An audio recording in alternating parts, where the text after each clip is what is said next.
পরিবহন ও জনচাপ কমাতে ঢাকার বিকেন্দ্রীকরণের ওপর জোর দেওয়া হলেও সে পথে হাঁটেনি কোনো সরকার। তেমন কোনো কাজও হয়নি গণপরিবহন নিয়ে, তাই দিন দিন বাড়ছে যানজট। অথচ ঢাকার 50 থেকে 100 কিলোমিটারের মধ্যে থাকা নগর কেন্দ্রগুলোর সঙ্গে রেল, বাস, নৌপথের যোগাযোগ সহজ করা গেলে অনেকটাই কমে আসতো যানজট। রাজধানী যানজট নিয়ে জুলহাস কবিরের ধারাবাহিক রিপোর্টের শেষ পর্ব।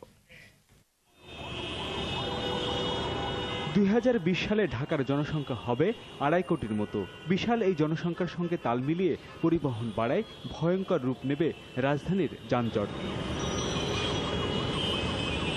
অথচ রাজধানীর যানজট নিরসনে কৌশলগত পরিবহন পরিকল্পনা বা এসটিপিতে ঢাকাকে বিকেন্দ্রীকরণ এবং ঢাকার আশেপাশের নগরকেন্দ্রগুলোর সঙ্গে সহজ যোগাযোগের সুপারিশ করা হয়েছে, যা বাস্তবায়নে তেমন কোনো উদ্যোগ নেওয়া হয়নি।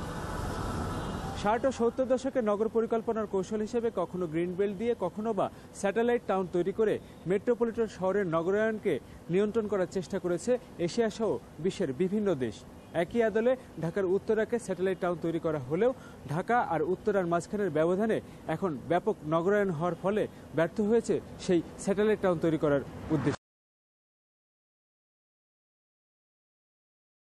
50 কিলোমিটারের মধ্যে সহজ যোগাযোগের দূরত্বে আছে টঙ্গী, গাজীপুর, নরসিংদী, নারায়ণগঞ্জ, শ্রীনগর, নবাবগঞ্জ, মানিকগঞ্জ, ধামরাই ও সাভারের মতো সম্ভাবনাময় 14টি নগর কেন্দ্র। আর 100 কিলোমিটার বা তার কাছাকাছি দূরত্বে আছে টাঙ্গাইল, ময়মনসিংহ, জামালপুর, কিশোরগঞ্জ, নারায়ণগঞ্জ, মুন্সিগঞ্জ, নরসিংদী, ব্রাহ্মণবাড়িয়া, মানিকগঞ্জ ও কুমিল্লার মতো নগর কেন্দ্রগুলো। সমন্বিত আঞ্চলিক পরিকল্পনা করে চমৎকার যোগাযোগ ব্যবস্থা প্রতিষ্ঠার মাধ্যমে এই কেন্দ্রগুলোকে ঢাকা শহরের সঙ্গে যুক্ত করা সম্ভব। যদি আমরা একটা ভালো ট্রান্সপোর্ট সিস্টেমের মাধ্যমে এই আরবান সেন্টারগুলোকে কানেক্ট করতে পারি, তাহলে ঢাকা শহরে যে এখন সবাই সেন্টারে থাকতে চায় এই প্রবণতাটাও কিন্তু কমে যাবে। কিন্তু এখানে প্রধান শর্ত হচ্ছে সে যেন 1 থেকে 1.5 ঘন্টার মধ্যে কেন্দ্রে চলে আসতে পারবে। মানুষ ঢাকায় এসে থেকে জব করবে, এই চাহিদাটাকে যদি আমি এই কানেক্টিভিটি ইমপ্রুভমেন্টের মাধ্যমে দিয়ে দেই, তাহলে গাজীপুর নিজে একটা সেলফ কন্টেন্ট সিটি হয়ে যাবে, নারায়ণগঞ্জ একটা সেলফ কন্টেন্ট সিটি হয়ে যাবে, ঢাকার উপর চাপটা বাড়াবে না। ইন এ ওয়ে একটা গ্রেটার ঢাকা, বৃহৎ ঢাকা কিন্তু পরিকল্পিত হলো। এক্ষেত্রে দ্রুত গতির রেল ব্যবস্থা হতে পারে যোগাযোগের অন্যতম প্রধান মাধ্যম। তাই এসব জেলা ও নগর কেন্দ্রের সঙ্গে রেল লাইন স্থাপনের পাশাপাশি সড়ক ও নৌপথেও ব্যাপক উন্নয়ন করতে হবে।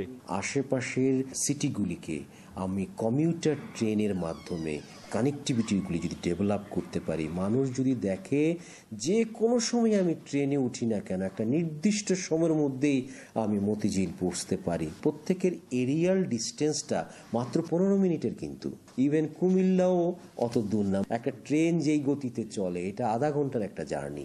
কমিউটার রেল সেবা বাড়িয়ে রাজধানীর উপর জনসংখ্যার চাপ কমাতে পারলে একদিকে যেমন মহানগরের বিকেন্দ্রীকরণ হবে, অন্যদিকে কমবে যানজট।